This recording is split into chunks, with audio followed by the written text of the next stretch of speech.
তোমার best friend হবে তোমার বউ। তোমার বউ হবে তোমার জীবনের সেরা বন্ধু। সত্য কথা হলো এই, বউ যদি বিশ্বস্ত হয়, সতীসাধী হয় আর চরিত্রবান হয়, স্বামী তার সমস্ত কষ্টের কথা নির্দ্বিধায় তার বউয়ের কোলে মাথা রেখে বলতে পারে। ঠিক কিনা বলে? আল্লাহ আমাদের সবাইকে এদের বউ নাই মনে হয়, এদের কারো বউ নাই মনে হয়। আল্লাহ সবাইকে দিনদার নেককার বউ দিয়ে দিক। পড়েন সবাই আমিন। আচ্ছা, আপনাদের মাইন্ড না করলে আপনাদের বউ আছে কার কার একটু হাত তুলেন তো। বউ আছে? আচ্ছা আচ্ছা, কিছু লোকের বউ আছে। শীতকালে খুব মজায় আপনারা ছিলেন আমি জানি। হাত নামান, হাত নামান। আর এবার যাদের বউটো কেউ নাই, সিঙ্গেল পার্টিরা একটু হাত তোলো সবাই। ইন্না লিল্লাহি ওয়া ইন্না ইলাইহি রাজিউন। কারো বউ নাই? এ আমি বিশ্বাস করি না। মিথ্যা না সত্যি? সত্যি সত্যি। আহা, হাত নামাও যুবক ভাইরা। যদিও আমি মজা করেই বলি, তবে আমি সত্য বলি। বউ ছাড়া যুবকদের চরিত্র ঠিক করা যাবে না। আমি আমার আব্বাজানদের পায়ে হাত রেখে বলবো, আব্বাজান, আপনার ছেলের চরিত্র কম্বল দিয়ে ঠিক হবে না, ল্যাব দিয়ে ঠিক হবে না। আপনার সন্তানের চরিত্র ঠিক করতে হলে একমাত্র বিয়েদার যুবকের চরিত্র ঠিক হবে। আব্বা বোঝে না রে, আব্বা বোঝে না, বোঝে না। আর মাঝে মাঝে আব্বারা বুঝলো, বাংলাদেশের মেয়েরা তো, বাংলাদেশের মেয়ে তো এইটা ছাড়া তারা বিয়ে বসতে চায় না। বুঝলে বুঝপাতা, না বুঝলে তেজপাতা। আমি প্রত্যেকটা মেয়েকে বলবো, যারা আমাকে শুনছেন, মাইকের আওয়াজ যাচ্ছে, আপনার বিয়ের সময় টাকা বাদ দিয়ে চরিত্রবান যুবককে আপনার সবচেয়ে বেশি গুরুত্ব দেওয়া দরকার। মানে মেয়েরা টাকা পাইলে টাকলার সঙ্গে বিয়ের পিড়িতে বসে যায়। What is this? আল্লাহ আমার বোনদেরকে পরিপূর্ণ বোঝার তৌফিক দান করে। পড়েন সবাই। এটা কমন পড়ে গেছে, তাই না? আর ঢাকা তো বলবোই না, আমি ঢাকার কথা আমি বলবোই না। ঢাকাতে যদি কোনো মেয়ে দেখে যে ওই ছেলে বুইড়া, আমি জানি মেয়েটা বলছে আমি বুইড়া জানি, আমি জানি মাথায় চুল নাই, বাট গুলশানে ফ্ল্যাট আছে, বলে হাম তো তুমসে হি শাদি করেঙ্গে, মর যায়েগে, তোমারি হাত কবি নেই ছোড়েঙ্গে হাম। টাকা পায়, তার বাড়িও পায়, গাড়িও পায়, বাট আপনার বয়স 18 বছর আমার প্রিয় বোন, আর জামাইয়ের বয়স 70 বছর। আপনি যাই পান, মনের সুখ আপনি কোথাও খুঁজে পাবেন না। তোমার বেস্ট ফ্রেন্ড হবে তোমার বউ। তোমার বউ হবে তোমার জীবনের সেরা বন্ধু। সত্য কথা হলো এই, বউ যদি বিশ্বস্ত হয়, সতীসাধী হয় আর চরিত্রবান হয়, স্বামী তার সমস্ত কষ্টের কথা নির্দ্বিধায় তার বউয়ের কোলে মাথা রেখে বলতে পারে। ঠিক কিনা বলে? বন্ধুর বাইক থাকলেই বন্ধু হওয়া যায় না, বন্ধুর আইফোন থাকলেই বন্ধু হওয়া যায় না। বন্ধু হবে সে যে আমার লাইফের সবচেয়ে কঠিন মুহূর্তে আমার হাতটা শক্ত করে ধরে রাখবে। ঠিক কিনা বলে? আপনাদের এখানে যারা এসেছেন, যুবক যারা, সবাই বন্ধু বান্ধব নিয়ে এসেছেন। মনে রাখবেন, জীবনের সবচেয়ে বড় গুরুত্বপূর্ণ চ্যাপ্টার হচ্ছে বন্ধু।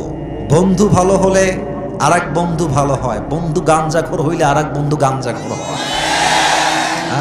যার বন্ধু যেমন, সে আসলে মোটামুটি তেমনই হয়। দুনিয়াতে যারা তোমরা একে অপরের বেস্ট ফ্রেন্ড ছিলে, ক্লোজেস্ট বুজম বাডি, সবচেয়ে নিকটতম বন্ধু, যারে ছাড়া খাইতে ভাল লাগে না, যারে ছাড়া ঘুরতে ভাল লাগে না, যারে ছাড়া ঘুরতে মজা লাগে না, যারে ছাড়া আড্ডা মজে না, যারে ছাড়া বিপদে কাউরে খুঁজে পাওয়া যায় না।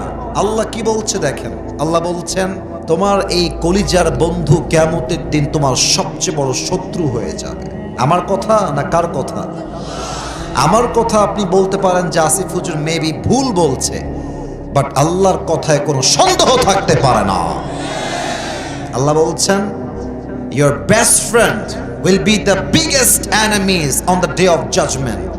তোমার বেস্ট ফ্রেন্ড কিয়ামতের দিন তোমার সবচেয়ে বড় শত্রু হবে। এখন নাও দ্য কোয়েশ্চেন ইজ, প্রশ্ন হলো, আচ্ছা হুজুর, আমার কলিজার বন্ধু কিয়ামতে আমার শত্রু হবে কেন?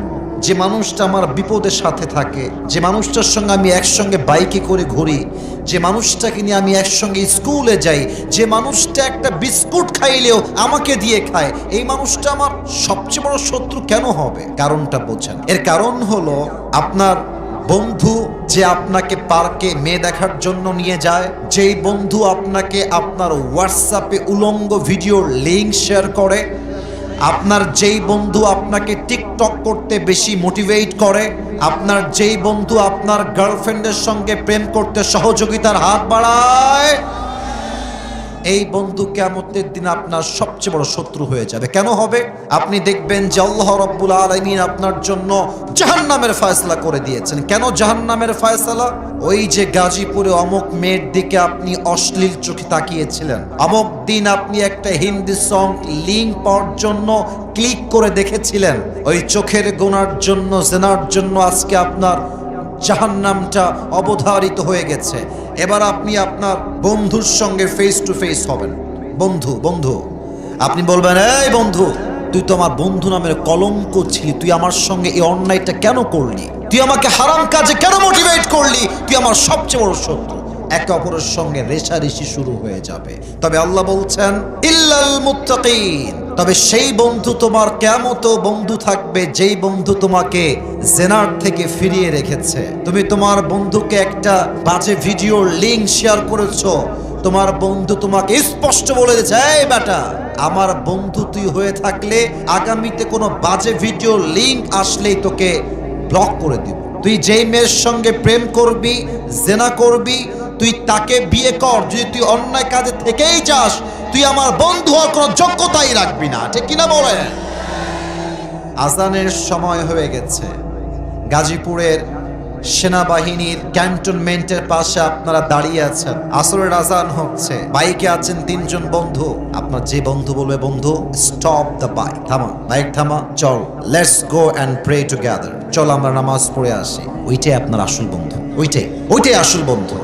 যে বন্ধু মেয়ে দেখলে বলে যে বন্ধু চল, হাসবেন না, তোর লাইন আমি করাই দিব, চল, ওইটা আসল বন্ধু নয়।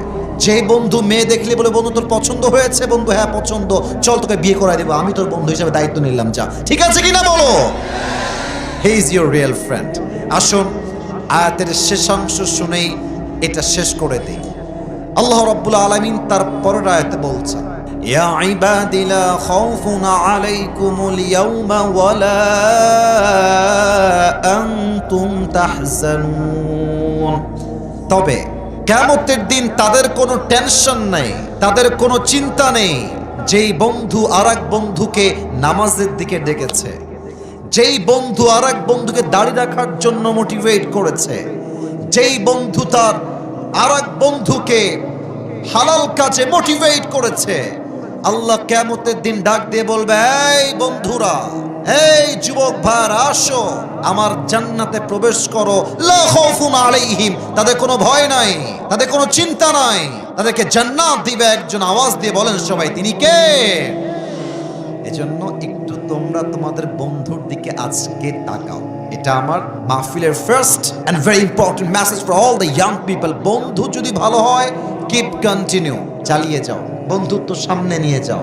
আর যদি দেখো তোমার বন্ধু নামাজে নাই, গাঞ্জা খায়, বিড়ি খায়, বাইক চালায়, টিকটক করে বেড়ায়, তুমি একজন মুসলমান ঘরের সন্তান হিসেবে কোনো গাঞ্জাখোর তোমার বন্ধু হতে পারবে না।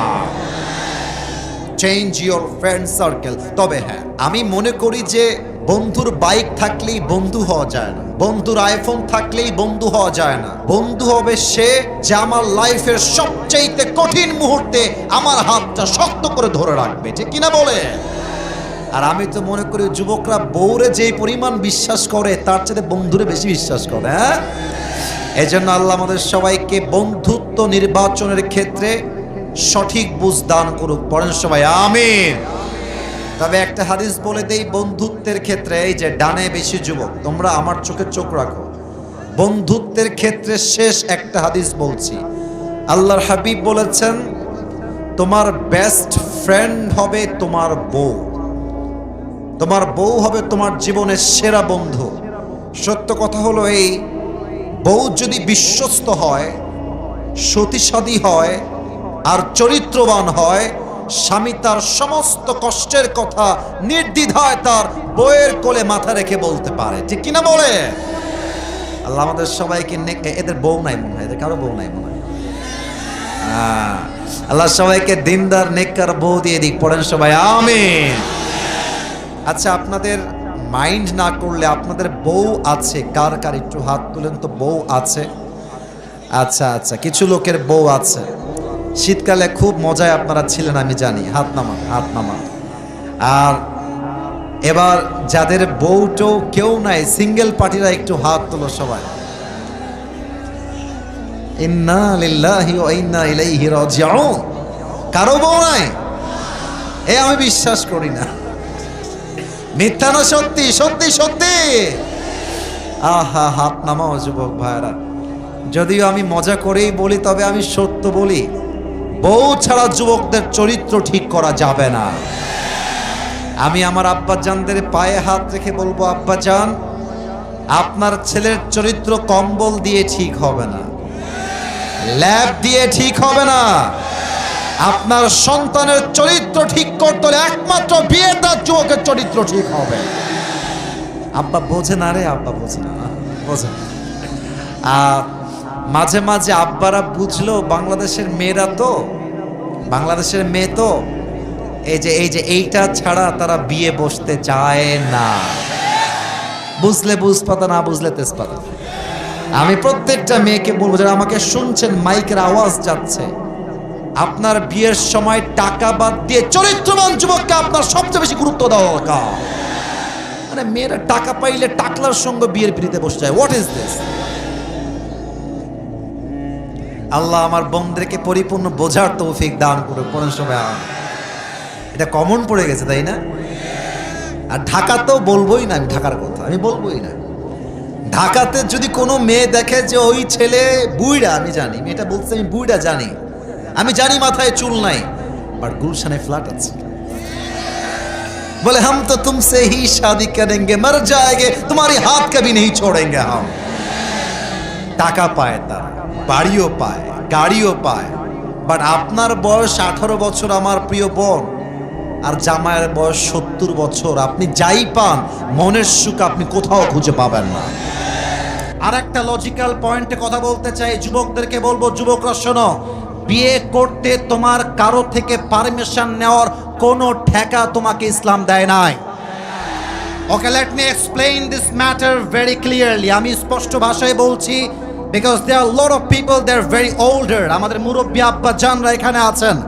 আমি যুবকদের হাতে পায়ে ধরে বলবো, একদম আবদার করে, প্রথমে বিয়ের জন্য বাপ মায়ের হাত ধরবা, পা ধরবা, বোঝাবা, বুঝাবা, বোঝাবা, বোঝাবা, try again again again, try again. যখন দেখবা তোমার পিঠটা দেয়ালে ঠেকে গিয়েছে, পছন্দ মতো মেয়ে দেখবা, বিয়ে করবা। বিয়ের পরে বাপকে বলবা, মাকে বলবা, বিয়ে আমি করে নিয়েছি, তোমার যা মন চায় করো, I don't care about it. আমার চরিত্র নষ্ট হবে, তুমি দিনের পরে দিন দেখবা, তুমি বিয়ের জন্য আমাকে হেল্প করবা না। তোমার মতো বাপকে মান্য করার চাইতে ইম্পর্টেন্ট হচ্ছে আমার চরিত্র রক্ষার জন্য বিয়ে করা, যুবক ভাইরা আমার। আর যেই মেয়েরা আমাকে শুনছেন পর্দার আড়াল থেকে, I am being very very humble about it, প্রিয় বোনেরা আমার, বিনয়ের সঙ্গে বলছি, বিয়ের সময় আসলে টাকাওয়ালা খোঁজা বাদ দিয়ে চরিত্রবান যুবককে খুঁজে আপনার বিয়ে করতে হবে। অনেক মেয়ের রুচি, ক্যারেক্টার, চরিত্র এতটা বাজে হয়ে গিয়েছে, সামান্য সরকারি চাকরির জন্য, টাকার জন্য বুইড়া টাকলার সঙ্গে বিয়ে করতে এরা পরোয়া করে না। আমার কথা হচ্ছে, যেই মেয়ের টাকা দেখে বিয়ে করবে, সে টাকা পাবে, বাড়ি পাবে, গুলশানে ফ্ল্যাট পাবে, উত্তরায় ফ্ল্যাট পাবে, বসুন্ধরায় ফ্ল্যাট পাবে, ধানমন্ডিতে ফ্ল্যাট পাবে, কিন্তু টাকা থাকলেই চরিত্রবান হবে, তার কোনো সার্টিফিকেট আমাদের কাছে কারো কাছে নাই। এই দেখেন কতগুলো যুবক এখানে আমার বসে আছে, এদেরকে জিরো মনে হয়, তাই না? এরা জিরো নয়, এরাই হচ্ছে আগামীকালের হিরো, যুবক ভাইরা আমার। वक्त हमेशा एक नहीं होता, वक्त बदलता है मेरे दोस्त, लेकिन वक्त बदलने के लिए खुद को कोशिश करना पड़ता है। আল্লাহ তাআলা বলেছেন ইন্নাল্লাহা লা ইউগাইয়িরু মা বিকওমিন হাত্তা ইউগাইয়িরু মা বিআনফুসিহিম।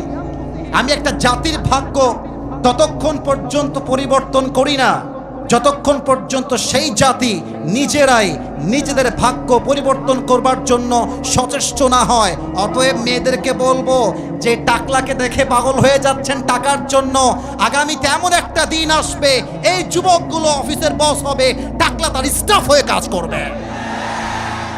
वक्त हमेशा एक नहीं होता। नंबर 1 কথা, make it easy, take it easy. আজ থেকে বিয়ে কি কঠিন হবে না সহজ? এটা অনলাইনে যাবে। আমার বিশ্বাস ঢাকার মানুষ কেউ কাপুরুষের সন্তান নয়, সব বীরপুরুষের সন্তানগুলো আমার সামনে আছে। আওয়াজ দিয়ে বলবেন বিয়ে কঠিন না সহজ হবে? 2 নম্বর কথা, বাবুরা খালি বিয়ের কথা শুনে লাড্ডু ফুটলেই হবে না, নিজেকে কাজ করেও দেখাইতে হবে। এখন আব্বাজানরা আমার কথায় খুশি হয়ে গেছে। আব্বাজান আমার কথা আপনি মাইন্ডে দিবেন না, আমার কথাটার পার্সপেক্টিভটা হচ্ছে এইরকম। আমার কথা কি বোঝা যায় নাকি যায় না?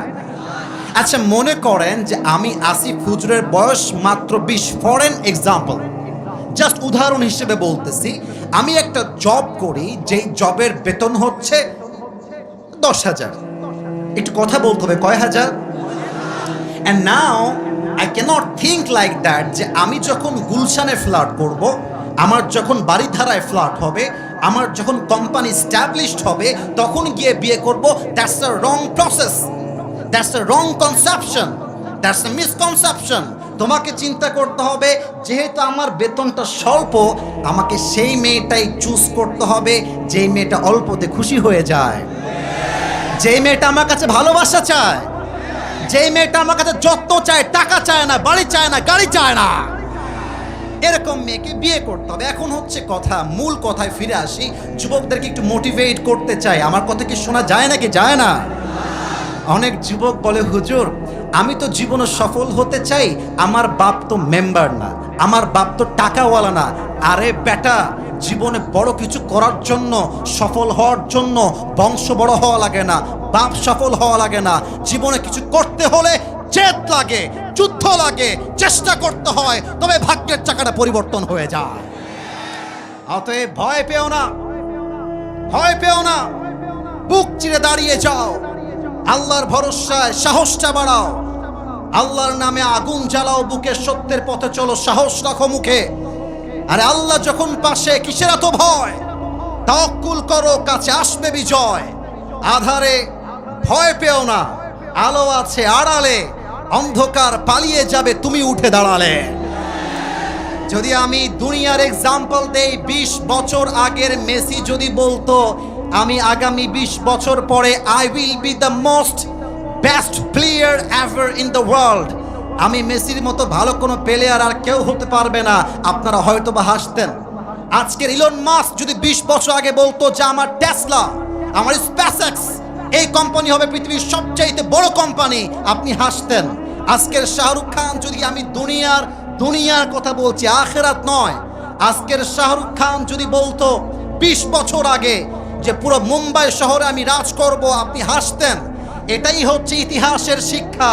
আপনি যতক্ষণ পর্যন্ত কিছু করে না দেখাবেন, এই জাতি আপনাকে সম্মান করতে চাইবে না।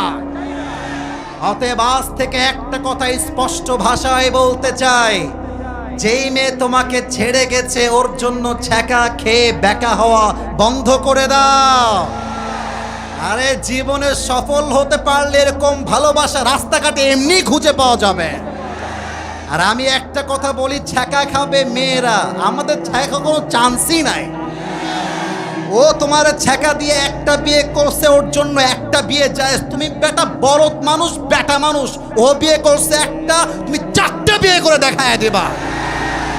तू नहीं तो कोई और सही, कोई और नहीं तो कोई और सही, बहुत लंबी है ये ज़मीं, मिलेगी लाखों हंसी, इस जमाने में सनम तू अकेला तो नहीं। আরে ঢাকা সাভারেই মেয়ে আছে তা নয়, রংপুরেও মেয়ে আছে, সিলেটেও মেয়ে আছে, গুলশানেও মেয়ে আছে, রাজশাহীতেও মেয়ে আছে, বরিশালেও মেয়ে আছে। তোমার মতো সকিনা জরিনা ছাড়লে আমি সাভারের যুবক, আই ডোন্ট কেয়ার। অতএব ছ্যাঁকা খাওয়ার দিন শেষ, আগামীতে আমরা গড়ব সফলতার বাংলাদেশ, ঠিক কিনা বলো? এবার আসুন আমরা তাফসীরে ফিরে যাই, একটু হাত দেখতে চাই। বউ আছে কার কার, একটু হাত তুলেন তো। বউ আছে? আচ্ছা, they have their wives in their house, মাশাআল্লাহ, হাত নামান। এবার কপাল পোড়া যাদের বউটা কেউ নাই, তারা একটু হাত তুলো দেখি প্রিয় ভাইয়েরা আমার মুরব্বীরা কই, আলেম ওলামা কোথায়? এই যুবকদের R15 চাই না, এই যুবকদের আইফোন চাই, যুবকদের সবার বউ চাই। যুবক ভাইয়েরা আমার, হাত নামাও। আল্লাহ প্রত্যেকটা যুবককে বিয়ে করার তৌফিক দান করুক, পড়েন সবাই আমিন। আমরা 3টা তাকবীর দিয়ে তাফসীরে ফিরে যাব। কেউ যদি তাফসীরের মাঝ থেকে উঠে যায়, তার লুঙ্গিটা টান দিয়ে ধরে বসায় দেওয়া লাগবে, তো লুঙ্গি যেন খুলে না যায়। 3টা তাকবীর। প্রথম তাকবীর দিবেন বিবাহিত ভাইরা, দ্বিতীয় তাকবীর দিবেন যুবক ভাইরা। দেখা যাক আজকে কারা জিতে। বিবাহিত ভাইরা একটু কাশি দেন, দেখা যাক কারা জিতে। বিবাহিত ভাইরা তাকবীর দিবেন, সিঙ্গেলরা চুপচাপ। বিবাহিত ভাইরা নারে তাকবীর। মোটামুটি It's time for the single people. Single people, are you ready or not? Ready or not? সিঙ্গেলরা প্রিয় ভাইরা কাশি দিবেন। দেখা যাক কারা জিতে, সবাই সাক্ষী দিবে। সিঙ্গেলরা তাকবীর দিবেন, বিবাহিত ভাইরা কিপ কোয়াইট, কিপ সাইলেন্ট। সিঙ্গেলদের পালা। সিঙ্গেল ভাইরা নারে তাকবীর। বিবাহিত ভাইরা আমাকে মাফ করে দিবেন, আজকে আমার সিঙ্গেল ভাইরা 70 নাম্বার বেশি পেয়ে পাস করেছে, ঠিক কিনা? এবার কোনো ভাগাভাগি নেই, আমরা সবাই মিলে তাকবীর দিব, তাফসীর শুরু হয়ে যাবে। সবাই একটা কাশি দেন। ঢাকার মানুষ কি বিড়ালের বাচ্চা না সিংহের বাচ্চা? এরা কি কাপুরুষের বংশধর না বীর পুরুষের বংশধর? এটা ক্যামেরায় রেকর্ড হচ্ছে, ক্যামেরাম্যান যারা এটা রেকর্ড করছে। আমরা প্রমাণ করব ঢাকার সন্তান কেউ কাপুরুষের সন্তান নয়, সব বীর পুরুষের সন্তান এরা। নারে তাকবীর, নারে তাকবীর। আল কোরআনের আলো, আল হাদিসের আলো। কোরআন হাদিস যেখানে, আলেম ওলামা যেখানে, ঢাকাবাসী যেখানে, সাভারবাসী যেখানে, আল্লাহ যেন কবুল করে, পড়েন সবাই আমিন। আমি অধম আজকে আমার খুতবার শুরুতে কোরআন থেকে মোট 3টি আয়াত তেলাওয়াত করেছি। এই আয়াতগুলো থেকেই আজকে তাফসীর হবে। আমি আবারও বলছি, কেউ যদি তাফসীরের মাঝে একজনও উঠে যান, এটা আমার চোখে পড়ে যাবে। আমাদের নিয়মে আছে আমরা 1 ঘন্টায় আলোচনা পেশ করি সব জায়গায়, ওভারঅল বাংলাদেশ। আমি অল্প সময় কথা বলবো, and that will be very effective for all the people. এটা আপনার কাজে আসবে। আশা করছি সবার মনোযোগ এই মাহফিলে আছে কিনা চেক করা যাক। নারে তাকবীর। আমি তেলাওয়াত করেছি সূরাতুত তাওবার 51 নম্বর আয়াত। আল্লাহ তাআলা বলেছেন, কুল্লা ইউসিবানা, পিচ্ছিরা এই যে টান দাও, তোর বিয়ে হবে না, তোর জীবনেও বিয়ে হবে না। সোনামণি বস, বোঝে নাই। বাবুরে, খুব মজা লাগে বিয়ের ওয়াজ শুনতে, তাফসীর শুনতে গেলেই পেশাব লেগে গেছে আমার। না, এই বাটপারি চলবে না। আজকে আমরা আসিফ হুজুরকে দেখার জন্য আসি নাই, আজকে আমরা এসেছি একমাত্র আল্লাহর জন্য। যুবক ভাইরা, ঠিক কিনা বলে? তাওবার 51 নম্বর আয়াত। আল্লাহ তাআলা বলছেন, কুল্লা ইউসিবানা ইল্লা মা কাতাবাল্লাহু লানা। আল্লাহ তাআলা বলছেন, আমি তোমার ভাগ্যে যা লিখে রেখেছি তার বাহিরে কিছু ঘটবে না। আর আমি যা লিখে রাখি নাই, তুমি 1000 চেষ্টা করলেও তা পাবা না। বলেন তো, আমাদের কপালে ভালো আসলেও আমাদেরকে দেয় একজন। আওয়াজ দিয়ে বলেন তো সবাই, তিনি কে? আওয়াজটা ডানে পাইলাম না, বলেন সবাই, তিনি কে? আমাদের জীবনে যা কিছু ঘটেছে, যা কিছু ঘটবে, এই সব কিছু ঘটাবে একজন। আওয়াজ দিয়ে বলেন সবাই, তিনি কে?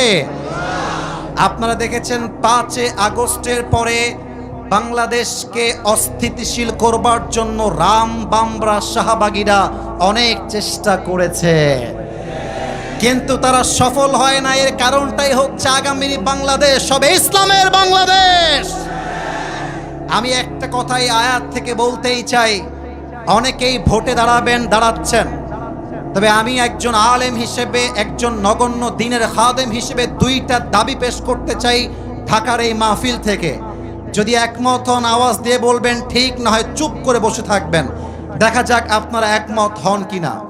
আমরা আগামী বাংলাদেশে কোনো প্রধানমন্ত্রীকে নারী হিসেবে আর দেখতেই চাই না। 2 নাম্বার দাবি, আগামীর বাংলাদেশে আমরা এমন একজন প্রেসিডেন্ট চাই, এমন একজন প্রাইম মিনিস্টার চাই যে প্রধানমন্ত্রীর যোগ্যতা এতটা হাইলি কোয়ালিফাইড হবে। আমার দেশের প্রধানমন্ত্রী চাইলে জাতীয় সংসদে দাঁড়িয়ে দেশের পক্ষে যেমন বক্তব্য দিবে, আমার দেশের প্রধানমন্ত্রী চাইলে জাতীয় মসজিদ বাইতুল মুকাররমে দাঁড়িয়ে জুমার খুতবা দেওয়ার যোগ্যতাও রাখবে। আর এই প্ল্যানকে যারা মুছে দিতে চাইবে, এই প্ল্যানকে যারা বরবাদ করতে চাইবে, আগের বারে তো তারা দিল্লি পালিয়ে গিয়েছে, ইন্ডিয়া পালিয়ে গিয়েছে, আপনারা পালাবার সুযোগটা পর্যন্ত খুঁজে পাবেন না ঢাকার ভাড়া। এখানে কওমি আলেমরা আছেন, মাদ্রাসার ছাত্ররা আছেন, আমিও মাদ্রাসার ছাত্র। আমি দল মত নির্বিশেষে একটা কথা বলতে চাই। আল্লামা দেলোয়ার হোসেন সাঈদী, নাম তো শুনেছেন আপনারা সবাই? একটু আসতে বললেন যে ভাইরা, নাম শুনছেন না আপনারা সবাই? উনি বলতেন, আমরা হক কথা বললেই গালি আসে, আমরা হলাম মৌলবাদী,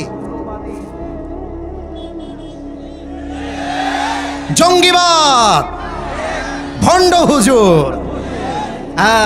এই গালি আমরা খাই।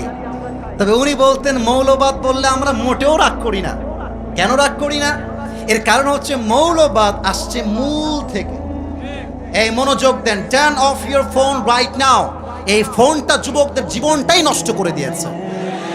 এই যে ভিডিও করছে, গার্লফ্রেন্ডকে দেখাবে যে হুজুরকে আমি দেখে আসলাম আজকে। What is this?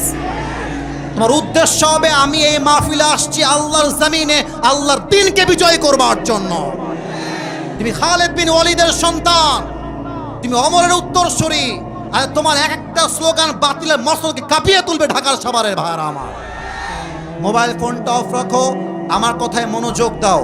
আমি বলছিলাম যেই কথা, আমরা হলাম মৌলবাদী, আমরা এসেছি মূল থেকে। মূল মানে কোরআন, মূল মানে হাদিস, মূল মানে আল্লাহ তাআলা, মূল মানে হচ্ছে হিজ লাস্ট মেসেঞ্জার মুহাম্মদ সাল্লাল্লাহু আলাইহি ওয়াসাল্লাম। অতএব আমরা মূলবাদী, তোমরা আগাবাদী।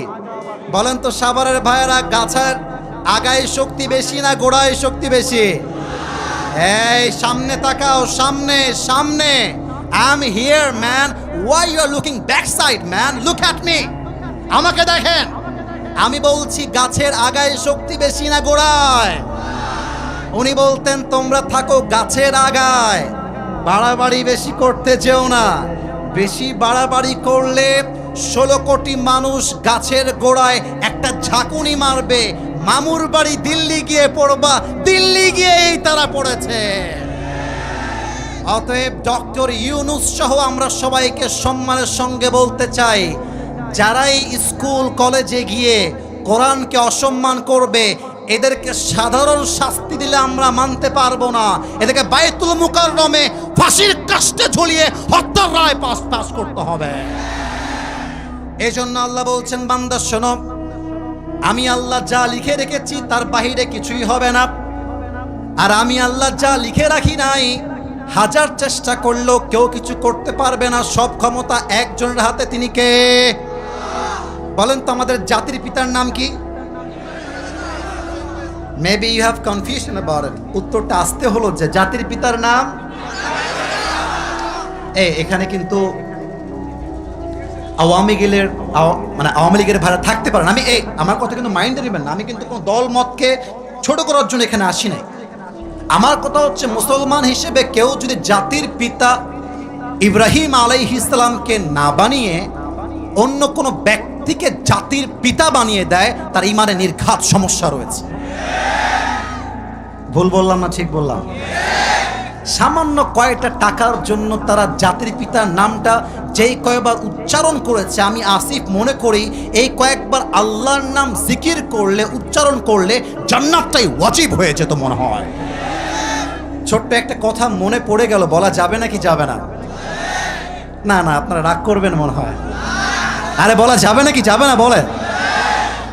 বিদেশ থেকে একজন লোক আসছে বাংলাদেশের চট্টগ্রামে ল্যান্ড করেছে। বলেন তো বিভাগটার নাম কি? গ্রাম। আওয়াজটা কম আসছে। কি গ্রাম? চট্টগ্রাম থেকে আসার সময় রাস্তায় বিশাল বড় একটা টানেল পড়েছে। বলছে এই টানেলটার নাম কি? বলছে এটার নাম হচ্ছে বঙ্গবন্ধু টানেল। কি টানেল? ভাইরা একটু কথা বলেন না কেন? কি টানেল?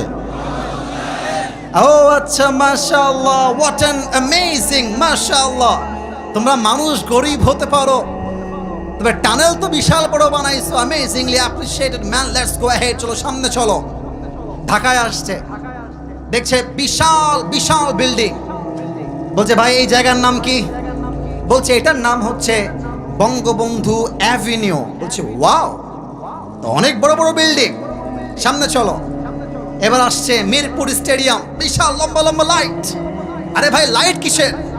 বলছে এটার নাম হচ্ছে বঙ্গবন্ধু স্টেডিয়াম। বলছে তাই নাকি? ভিতরে কি হচ্ছে? বলছে ফুটবল খেলা। খেলার নাম কি? বলছে বঙ্গবন্ধু গোল্ড টুর্নামেন্ট। বলছে তাই নাকি? খেলা হচ্ছে, let's go and enjoy together, চলো আমরা দেখে আসি। এবার যখন খেলা দেখতে আসছে, দুই দল খেলায় থাকে। কয় দল?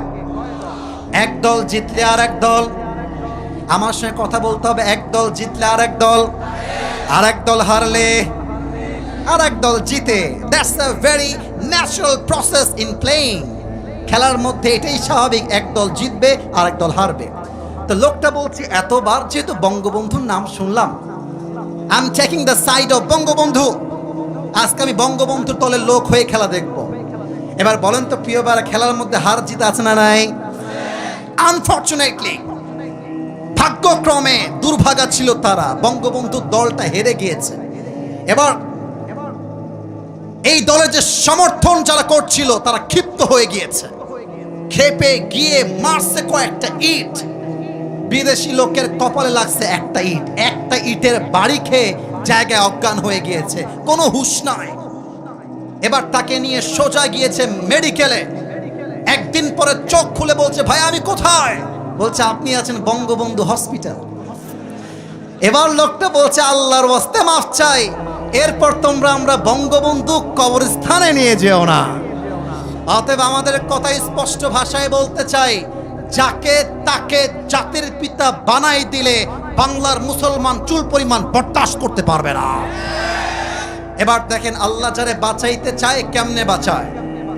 নমরুদ বলছে ইব্রাহিম ছেড়ে দাও আল্লাহর কথা, ছেড়ে দাও ইমানের কথা, যদি ছাড়ো मैं तुम्हें छोड़ दूंगा और अगर नहीं छोड़ते तो मैं तुम्हें नहीं छोड़ूंगा। কি করবা তুমি বলো? ইব্রাহিম বললেন এক কথা, সাভারের যুবক ভাইরা গান খাড়া করো, বুকের তাজা রক্তকে অ্যাক্টিভ করে আমার কথা শুনতে হবে। ইব্রাহিম আলাইহিস সালাম বললেন এক কথা, আমার জীবন যাবে আমার ঈমান যাবে না। নমরুদ বলল আগুন নিয়ে আসো, আগুনের কুণ্ডলি জ্বালিয়ে দাও। এমন কেউ জানে না এই ঘটনা, এখানে এমন কেউ নেই, আমি জাস্ট বলছি, একটা উদ্দেশ্য আছে আমার, একটু পরেই বলছি। আগুনে যখন ফেলা হবে, জিবরাইল বলছে ইব্রাহিম আমি তোমার বন্ধু, আমার কাছে সাহায্য চাও। আরে ঈমান কাকে বলে রে ভাই? ইব্রাহিম বলছে আমি তো এমন কোন রবের ইবাদত করি না যেই রব তার বান্দার দুঃখ কষ্ট নিজের চোখে দেখে না। সুবহানাল্লাহ পড়েন। আমি যেই রবের ইবাদত করি তিনি আমাকে বাঁচাবেন। Exactly it happened to the same process. নমরুদ বলল তাকে ফেলে দাও। আল্লাহ বললেন কুলনা ইয়া নারু কুনি বারদাও ওয়া সালামান আলা ইব্রাহিম, হে আগুন আমার বন্ধু ইব্রাহিমের জন্য শান্তিদায়ক ঠান্ডা হয়ে যাও। আল্লাহর আদেশ পাওয়া মাত্র আগুনটা এত ঠান্ডা হলো, ইব্রাহিম আগুনে পড়লো ঠিকই, তার দেহের অঙ্গ প্রত্যঙ্গ পোড়া তো দূরের কথা, তার দেহের জামাটা পর্যন্ত পুড়তে পারে না। আল্লাহু আকবার। जिसे अल्लाह बचाना चाहे उसे मार कौन सकता है, और जिसे अल्लाह मारना चाहे उसे बचाना कौन जानता है। ठीक ना बोले? इज्जत का मालिक भी वही है, जिल्लत का मालिक भी वही है। वो तुइज्जु मन तशा वो तुदिल्लु मन तशा। এই আপনারা সবাই মিজানুর রহমান আজির হুজুরের নাম শুনছেন না? বাক করলেন নাকি? মানে ওয়াজ করতে গিয়ে ঠাস করে মাথায় আসলো। আপনাদের মনে আছে কি না আমি জানি না, 2020 সাল ওনাকে বলা হলো উনি শিবির করেন, উনি জামাতের এজেন্ডা বাস্তবায়ন করছেন, বিভিন্ন ট্যাগ দিয়ে দেশ ছাড়তে বাধ্য করা হলো। তারা ভাবলো আজহারি মনে হয় দেশে আর ফিরে আসবে না। আল্লাহ বলছেন তুম जो कहते हो वही नहीं होने वाला है, मैं जो कहता हूं वही होने वाला है। তোমরা তাকে অসম্মান করে বিদায় করছো, তো মাথায় রেখো এমন একটা দিন আসবে তোমরা পালিয়ে যাবা, আজহারি বিজয়ের বেশে দেশে ফিরে আসবে। এটাই হয়েছে, এটাই হয়েছে। আল্লাহ বলছে বান্দা তুই টেনশন করিস কেন, আমি তো তোর সঙ্গে আছি। কথাটা কি বোঝা যায়? আমার সঙ্গে আল্লাহ আছে, আর এখানে সব লোক আমার বিরুদ্ধে। I don't care, I don't care. আরে আল্লাহ যার সঙ্গে হয়ে যায় তার চুল কেউ বাঁকাও করতে পারে না। আমার যুবক ভাইরা দেখেন না, মুসা আলাইহিস সালামকে বসে আছে সমুদ্রের কিনারায়, হঠাৎ করে ফেরাউন ডান থেকে বাম থেকে পেছন থেকে আক্রমণ। প্রত্যেকটা বনি ইসরাইলের লোকেরা থরথর থরথর করে কাঁপছে, বলছে মুসা ইন্না লামুদরাকুম, আমরা তো পাকড়াও হয়ে গিয়েছি, আমরা কি করব এখন? মুসা বলছেন কাল্লা ইন্না মাইয়া রাব্বি সায়াহদিন, কখনো নয়, নিশ্চয় আমার রব আমাকে পথ দেখাবেন দেখাবেন, নিঃসন্দেহে there is no doubt in it, কোনো সন্দেহ নেই। আল্লাহ বললেন মুসা তোমার হাতে ওইটা কি? মুসা বলছে আল্লাহ এটা আমার লাঠি। আল্লাহ বলছে মুসা ফাউহাইনা ইলা মুসা আন ইদ্রিব বিআসাকাল বাহর, মুসা তোমার হাতের লাঠি দিয়ে একটা বাড়ি মারো সাগরের উপরে। একটা বাড়ি যখন মারছে, রাস্তা দরকার একটা, আল্লাহ বাড়ি দেওয়ার সঙ্গে সঙ্গে 12টা রাস্তা খুলে দিয়েছে। না এত আস্তে সুবহানাল্লাহ পড়লে ওয়াজ করা যায় না, সুবহানাল্লাহ পড়েন না আপনারা। অতএব প্রথম আয়াত থেকে শিক্ষা একটাই, আগামীতে আমরা শুনেছি ফেব্রুয়ারিতে নির্বাচন হতে পারে। আগেই বলে দেই রাজনৈতিক বক্তব্য দেওয়া এখানে আমাদের উদ্দেশ্য আসলে নয়, আর আমি কোনো দলের মুখপাত্র নই, এটা আপনারা অন্ততপক্ষে জানেন আমার প্রিয় সাভারের ভাইয়েরা। আমার কথা একটা, আগামীতে সংসদ চলবে কোরআন দিয়ে। আপনি পক্ষে থাকলেও ইসলামের বিজয় হবে, আপনি না থাকলেও ইসলামের বিজয় হবে, কেউ ঠাক ঠেকিয়ে দেওয়ার সাধ্যই রাখে না। আচ্ছা একটা কথা এই আয়াতের শেষ পয়েন্টে বলে দেই, এই দেশটা সেকেন্ড টাইম স্বাধীন হয়েছে কয় তারিখে বলতে পারবেন? আপনারা কি আমার কথা মাইন্ড করে ফেললেন নাকি রে ভাই? কয় আগস্ট বলেন সবাই, কয় আগস্ট? 5 আগস্টের পর থেকে ইসলামপন্থী দলগুলো এই দেশে ইসলাম কায়েম করার যে সুযোগ পেয়েছেন, আগামী এক যুগেও পাবেন কিনা সন্দেহ রয়েছে। আমি কওমি বুঝি না, আমি আলিয়া বুঝি না, আমি জামাত বুঝি না, আমি চরমনায় বুঝি না, সরসিনা বুঝি না। আমার কথা একটা, যারাই মুসলমান তারাই আমার ভাই। আসো আমরা হাতে হাত রাখি, স্লোগান তুলি, আগামীর বাংলাদেশ কোলের বাংলাদেশ। কারা কারা রাজি দুটো হাত তুলে আল্লাহকে দেখায় দাও।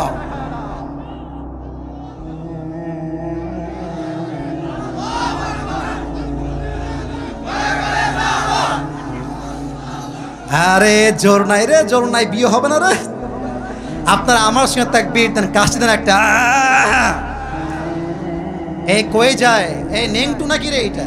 এই যাও যাও যাও, ওর ওয়াশরুমে যাওয়া লাগবে, যাও যাও যাও। আপনারা আমার দিকে তাকানো, সবাই সবাই একটা কাশি দেন।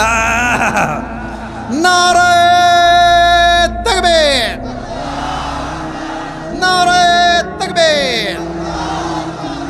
সেকেন্ড আয়াত আল্লাহ তাআলা বলছেন whoever trusts in Allah subhanahu wa ta'ala, Allah is sufficient for him। যে ব্যক্তি আল্লাহর উপরে ভরসা করবে, আল্লাহ বলছেন আমি একাই তার জন্য যথেষ্ট হয়ে যাব। সুবহানাল্লাহ বলেন সবাই। এবার সবাইকে প্রশ্ন করতে চাই একটা মেধার প্রশ্ন। এই যুবক ভাইয়ারা অ্যাক্টিভ হও, বলেন তো আমার নবীর সবচাইতে কাছের মেয়ে, কলিজার টুকরা মেয়ে কি নাম ছিল? মাশাআল্লাহ, একটাও ভুল হয়নি, সবাই এক্স্যাক্টলি দ্য সেম নেম, মাশাআল্লাহ। আবার বলেন নবীর সবচাইতে কাছের কলিজার টুকরা মেয়ের নাম কি ছিল? রাদিয়াল্লাহু তাআলা আনহা। আর একটা প্রশ্ন করব, বাধাবার স্বার্থে নয়, আমি আপনাদেরকে অ্যাক্টিভ দেখতে চাই। বলেন তো ফাতেমার স্বামীর নাম কি ছিল? আলী রাদিয়াল্লাহু তাআলা আনহু। Last question for all the people, বলেন তো তাদের এই পরিবার থেকে, এই বংশ থেকে দুইজন সন্তান এসেছে, এক হচ্ছে হাসান, দুই হচ্ছে, এটা কি বোঝা যায় নাকি যায় না? মাথায় রাখতে হবে, খালি ভালো জামাই হইলেই হয় না, জামাই হওয়া লাগে ব্যক্তিত্ব সম্পন্ন, তবেই শ্বশুরবাড়ির লোক সম্মান করতে বাধ্য হয়। আজকালকার জামাইরা সপ্তাহে সপ্তাহে শ্বশুর বাড়ি যায়। আরে মিয়া, আপনি হবেন এমন জামাই, যেই জামাই বলবে আব্বা জান আপনি আপনার মেয়েকে দিয়েছেন, এর চাইতে বড় চাওয়া আমার কাছে আর কোনো কিছু নেই। আরে আমার তো কিছুই লাগবে না, আপনার লাগলে আমাকে বলবেন, আমি আপনাকে দেওয়ার চেষ্টা করবো, ঠিক না বলে? ছি ছি ছি ছি ছি। বউকে চাপ দিয়ে বলে তোর বাপকে বল আমার ব্যবসার জন্য 2 লাখ টাকা দিতে, নইলে আমি তোরে এখনই তালাক দিব। তোর মতো কাপুরুষ এই জমিনে দ্বিতীয় আর কেউ হতে পারে না। আরে আলীর দিকে তাকা, অসহায় যুবক, গরিব যুবক, এতটা ব্যক্তিত্ব সম্পন্ন ছিল, নবীর মেয়েকে আজীবন আগলে রেখেছেন, একটা পয়সা ডিমান্ড করেন নাই, ঠিক কিনা বলেন? আবার বীর পুরুষ কত তাওয়াক্কুল বুঝাচ্ছি যে আলী রাদিয়াল্লাহু তাআলা আনহুর তাওয়াক্কুল এর লেভেলটা কত বেশি ছিল। আমার কথা কি বলা যাবে নাকি যাবে না? প্রিয় ভাইয়ারা, আপনাদের চাইতে আমি আসিফ হুজুরের গরম সবচেয়ে বেশি লাগছে। আমার এই ভেতরে কেউ যদি হাত দিতে পারতো, বোঝাতে পারতাম, এই পুরোটাই ভিজে গেছে। আমি চাইলে ডিক্লার দিয়ে বলতে পারি আমার 1 ঘন্টা শেষ পা প্রায়, আমি এখন উঠে যাব। না, আমি বলবো না, কারণ সব জায়গায় আইন দিয়ে হয় না, নিয়ম দিয়ে হয় না, ফর্ম দিয়ে হয় না, ভালোবাসা দিয়েও তো মাঝে মাঝে হিসাবটা করতে হয় সবারের ভাইয়ারা। So I'm trying my best, I'm struggling a lot, I'm trying my heart, আমি চেষ্টা করছি। মাত্র 12টা পর্যন্ত ওয়াজ হয়ে দোয়া হয়ে যাবে, থাকা যাবে নাকি যাবে না? 2 হাত তোলেন সবাই, এটা তাকবীর দেন, নারায়ে তাকবীর। হাত একটু উঁচু করেন তো, হাত একটু উঁচু করেন, বলেন সবাই হুজুর। मैंने सुना नहीं और भी जोर से बोलो হুজুর। আমরা সাভারের মানুষ ওয়াদা দিলাম, আর 10টা মিনিট ওয়াজ শুনে দোয়া করে বাসায় যাব। তার আগে আমরা কেউ যাব না। এই যে এরকম যাব না, বলেন সবাই ইনশাআল্লাহ। এবার হাদিস শোনেন, লা ঈমান আলাহ লিমাল্লা আমান আলাহ। যার কথার ঠিক নাই তার ইমানের ঠিক নাই। এবার যদি কেউ উঠে যায় তার ইমানটা দুর্বল হয়ে যাবে, ঠিক কিনা বলেন? আসুন আমরা তাওয়াক্কুল কাকে বলে আলীর জীবন থেকে শিখে নেই।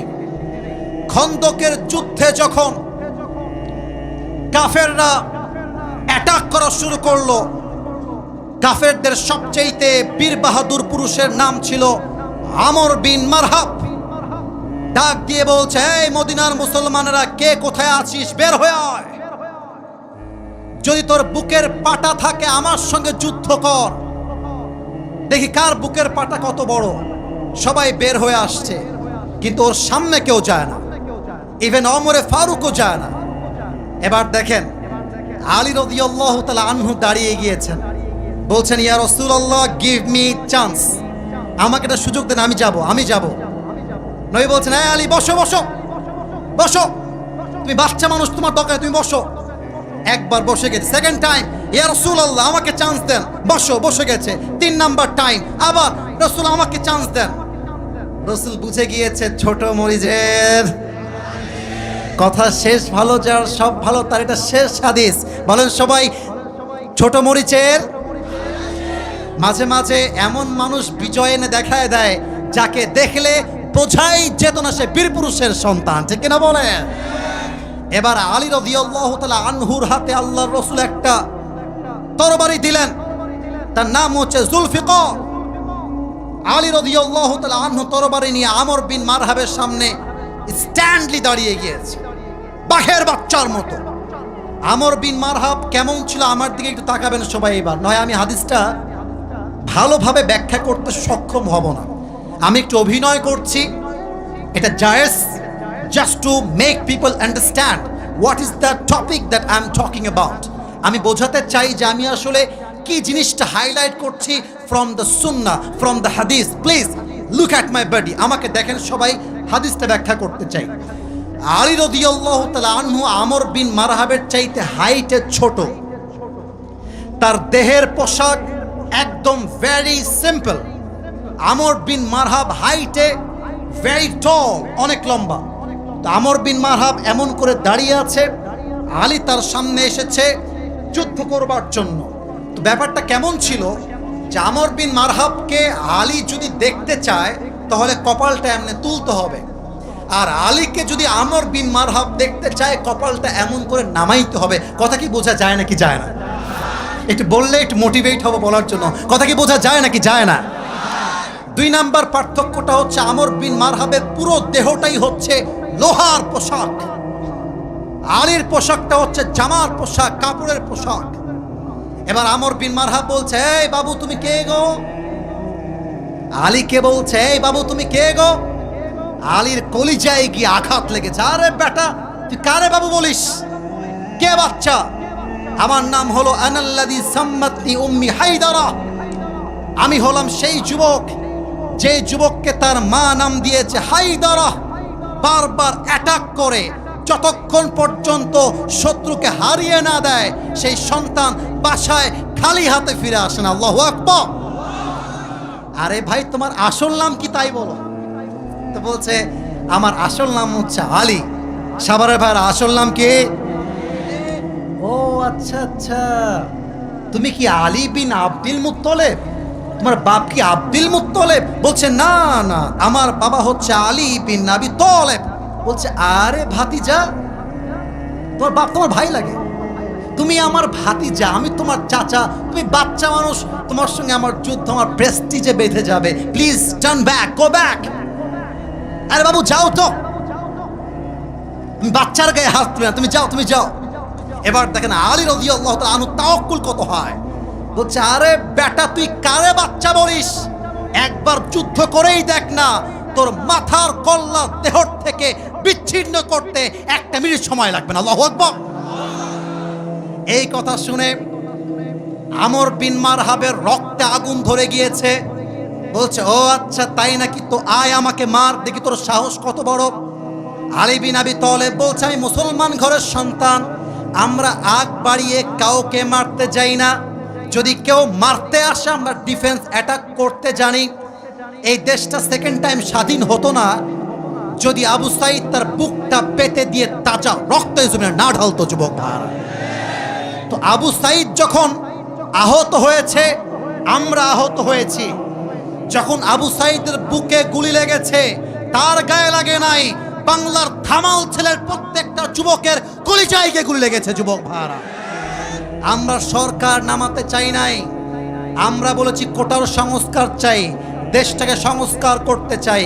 কিন্তু তারা অ্যাটাক করে প্রমাণ করেছে মুসলমান কখনো আগ বাড়িয়ে আঘাত করতে যায় না।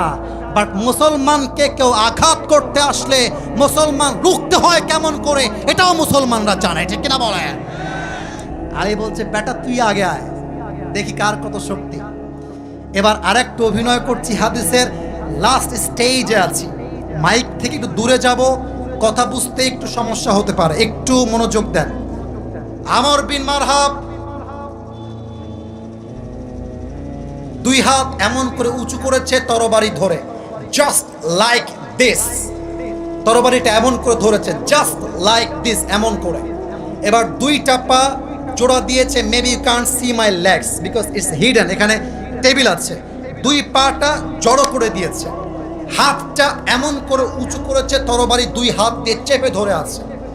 ঠিক exactly at the same time তরবারিটাকে পেছনের দিকে এভাবে নিয়েছে, জমিন থেকে 2 পাটা দিয়ে একটা লাফ দিয়েছে, দেহের সমস্ত শক্তিকে উজাড় করে দিয়ে আলীর একদম কাঁধ বরাবর একটা আঘাত দিয়েছে। আলী জাস্ট বলেছেন হাসবুনাল্লাহু ওয়া নি'মাল ওয়াকিল, নি'মাল মাওলা ওয়া নি'মান নাসির। এত বিশাল আঘাত, আলীর পুরো দেহটা বিচ্ছিন্ন হয়ে যাওয়ার কথা, কিন্তু এত বড় আঘাত তাওয়াক্কুল কাকে বলে? এত বড় আঘাতে আলীর গায়ে একটা চুল পরিমাণ আঘাত পর্যন্ত স্পর্শ করে নাই।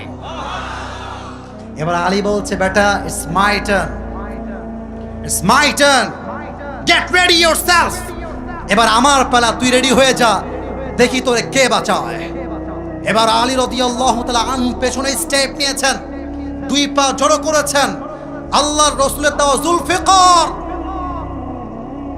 তরবারিটা তুলে নারায়ে তাকবীর আল্লাহু আকবার বলে একটা লাফ দিয়েছে, এমন জোরে একটা কোপ দিয়েছে, আমর বিন মারহাবের ঢাল সহ দেহের পোশাকটা ছেড়ে বিচ্ছিন্ন হয়ে পুরো দেহটা দুই দিকে বিচ্ছিন্ন হয়ে ছিটকে পড়ে গিয়েছে। এবার দেখেন আলী রাদিয়াল্লাহু তাআলা আনহু কি বলতেছে, লাশটা পড়ে আছে এইখানে, এই কথা বোঝা যায় নাকি যায় না? কাফেরের লাশ পড়ে আছে জমিনে, পাটা আমি দেখাতে বাধ্য হচ্ছি। আলী রাদিয়াল্লাহু তাআলা আনহু পা দিয়ে ওর বুকে পা রাখছে, বলছে, এই বেটা, তুই কারে মারতে চাস? আনতা তা'বুদু হাজরান ওয়া আনা আবদু রাব্বি মুহাম্মদ। তুই তো মূর্তির পূজা করিস, তুই পাথরকে তাওয়াক্কুল করিস, আর আমি মুহাম্মদের রবকে তাওয়াক্কুল করি। আর যে রবকে তাওয়াক্কুল করে তাকে মূর্তি পূজারি কখনো হারাইতে পারে না, এটা কোশ্চেন কালেও সম্ভব নয়, ঠিক কিনা বলে? তাওয়াক্কুল কাকে বলে?